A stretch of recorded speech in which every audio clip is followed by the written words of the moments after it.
I'm back from China, everybody. Hello and welcome to episode 22 of the Falling Apart podcast. And you're here today with Ricardo, who's got COVID-24 in the house, Sambo and Tombo. Now, Jim can't join us today, so I'm sorry if you're expecting a rough Yorkshire ginger bastard, but he's not here today. He's working and he's going on holiday at the weekend, so he's stressed out. So it's just the three of us, the dream team, as I'd like to call it. We've got a short pod for you today because we're in a bit of a vacuous situation with the internationals. And we've got a few things to talk about. I guess we need to start with, boys, how are you? I haven't seen you, Sam, since I got back from Beijing. Yeah, no, thank you for making an effort to come and see me. Can I just, I'm just going to call out, I'm angry. I've started fasting during the day. So I do a 16-hour fast and then I have 8 hours to eat. And I've just met my goal of 16 hours, but obviously I haven't been able to eat before recording. And my God, I'm angry because I think it's my body is burning fat. But fuck me, I am so angry. I mean, like, Tom putting his hand up right now is making me angry. I just want to say to you, you are boring as fuck. No one gives a shit if you're fasting or not. You're still a fat. You'll always be a fat. The problem is you've got a drink problem, and that is why you're not Nelly. I agree.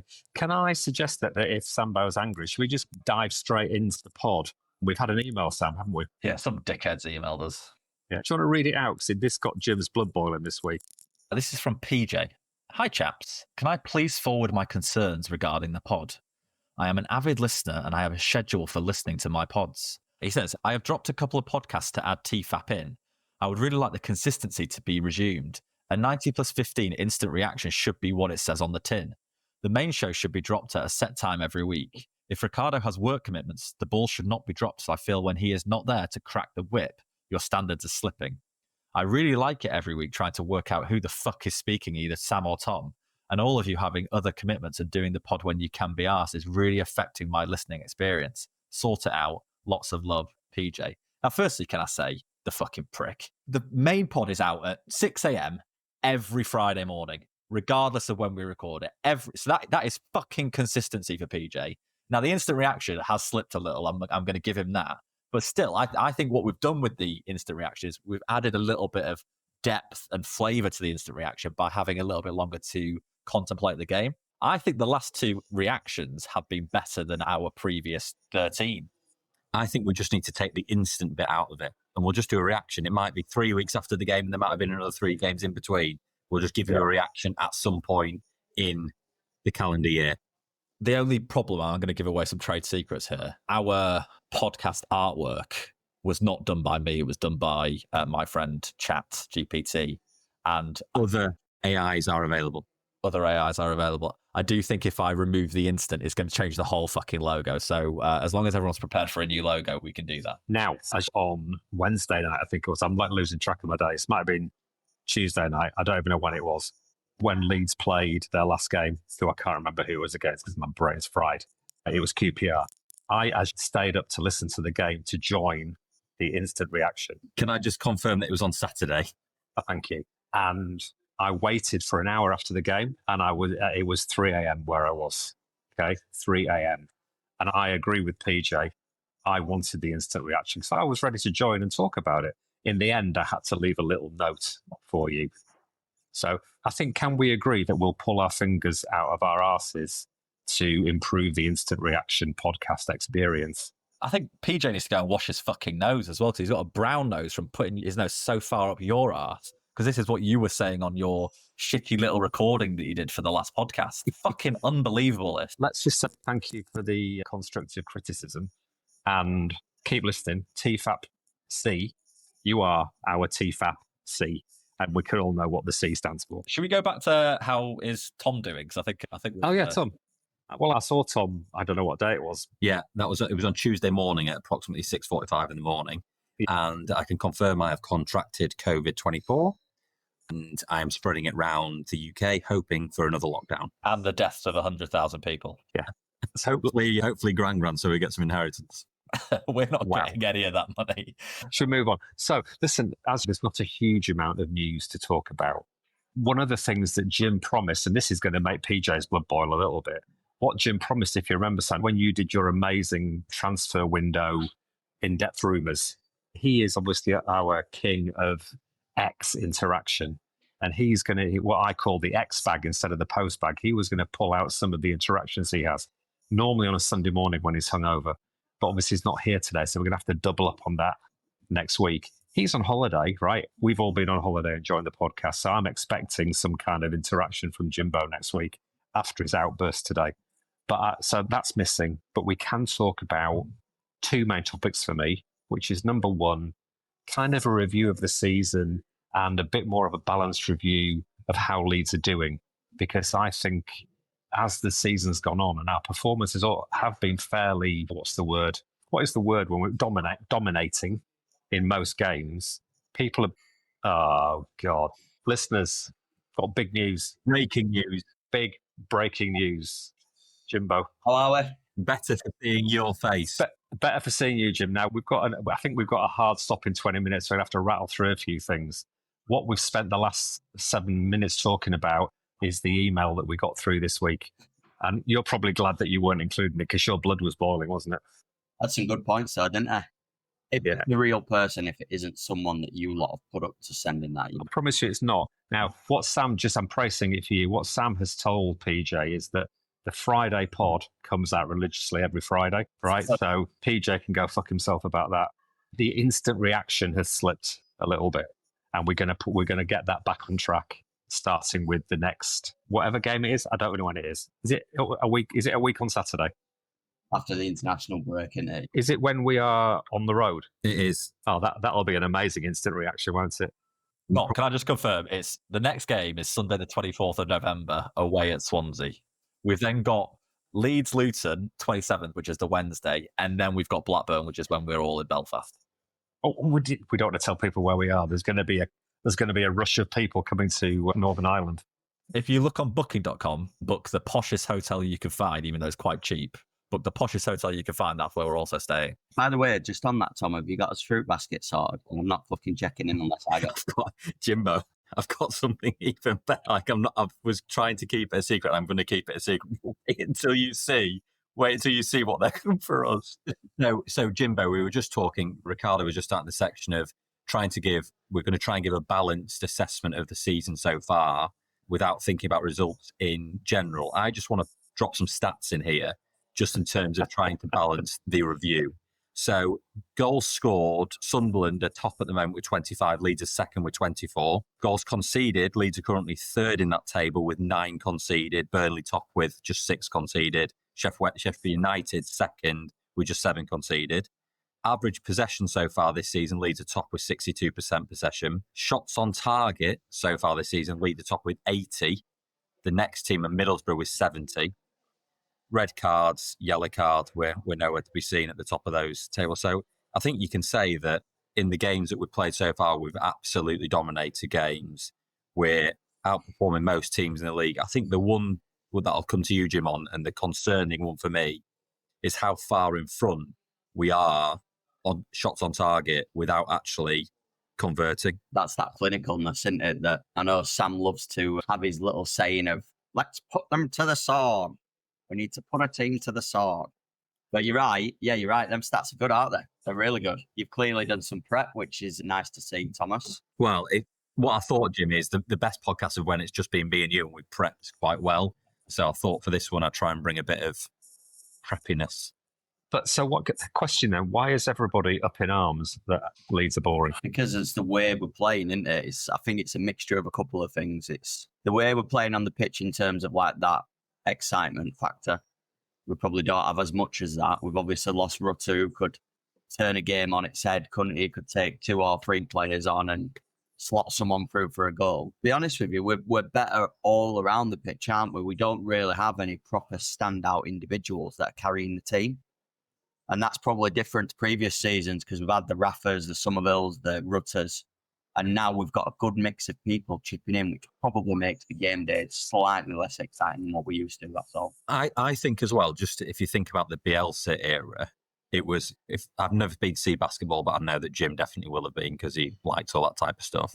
But it's very exciting in it because it's one end to the other. And that was exactly what it was like watching Bielsa's Leeds. We'd be defending with 2 defenders against 5 attackers, and then suddenly we'd break and go to the other end, and it'd be back and forward like a basketball game. So to watch it as a fan and not just a fan of Leeds was exciting. Whereas Farke's way of playing is much more controlled. He wants to control the game, and that's from not overcommitting going forward and being really solid as a team.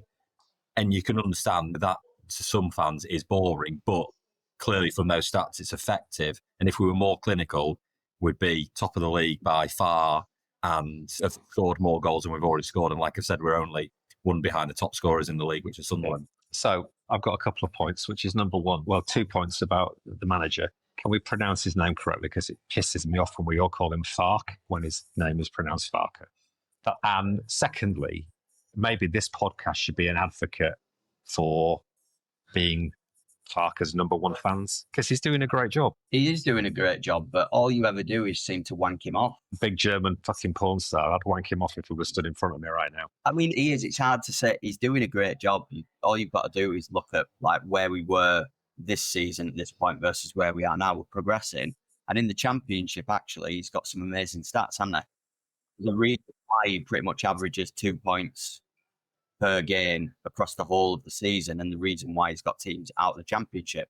He's definitely the right man for the job, but I wouldn't say that we're at a point where we can become Farke's little fucking choir boys right now. I think the issue we've got is up front, we just haven't got we've got Pirro, who is definitely a decent striker.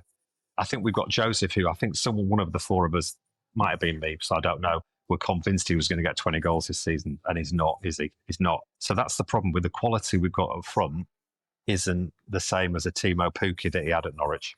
But I would argue that if you were to get a player that was converting every chance that we were creating, he wouldn't be playing in the Championship. He'd be in the Premier League. And that's the problem, that we've got to balance the expectation that we are going to get some good, exciting players in the team, but they're not going to be that ready-made Premier League player that is scoring every chance he gets. Yeah, that's true. Can I just give you some stats on him as well for the Championship? I feel like Tom's just dropped some really good stats, so I'll do something. So in the Championship, he's managed 199 games. He's won 106, drawn 52, and lost 41, which in total is accumulated 370 points. So his points per match is 1.86. But what's really interesting, do you remember we had the question last week about what do we think it'll be like if we get up to the Premier League, and if we carry on playing the way we're playing, how will he do? In the Premier League, he's managed 49 games, won 6, drawn 8, lost 35. Now, I know it's a little bit different because I don't think Norwich ever backed him, did they, when he went up with them? And I think we will back him. Points per match in the Premier League is 0.53. Now, his overall points per match throughout his whole career, which of the details that I've got here span 465 games, is 1.63 points per game.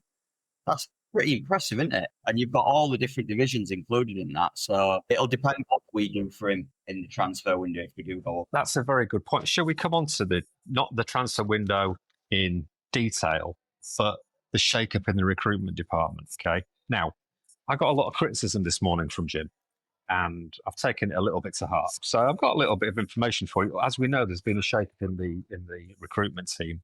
So Greta Steinson's gone to take on another job with the 49ers. He has left. What's more worrying for me is the head of recruitment, who is a guy called Jordan. I'm trying to look for his surname, I apologise.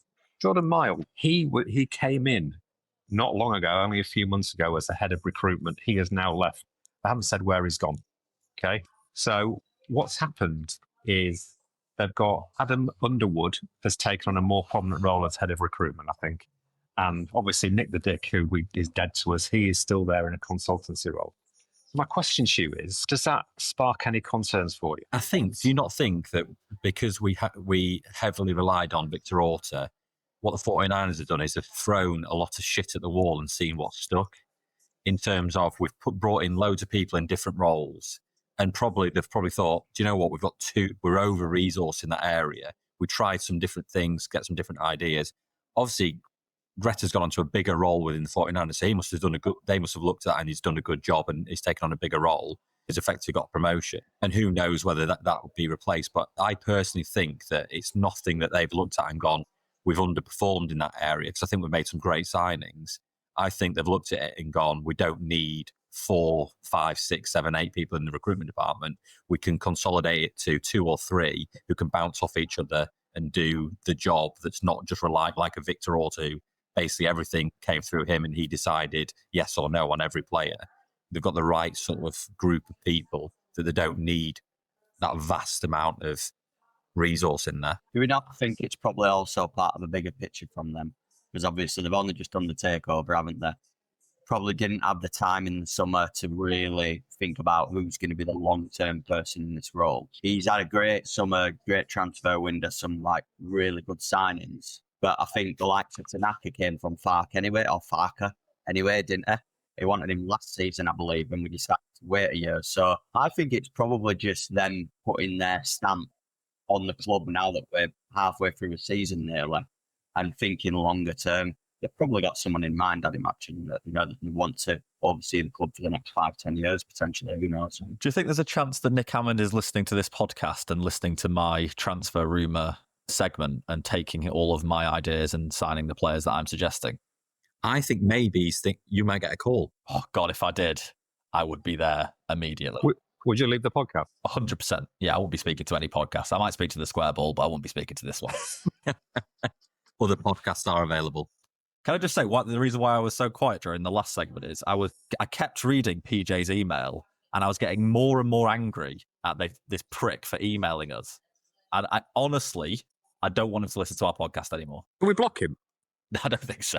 No, PJ, please keep listening. We need all the listeners we can get. I've not really had my input on this PJ guy, whoever the fuck he is, but I'd like to have a little bit of an input now, to be honest. I think the 90 plus 15, I'll give him that. I'll give you that, PJ. That is something we should improve on. However, this whole consistency thing that you're fucking talking about, I'm the one who posts the fucking pod on a Friday morning at a set time.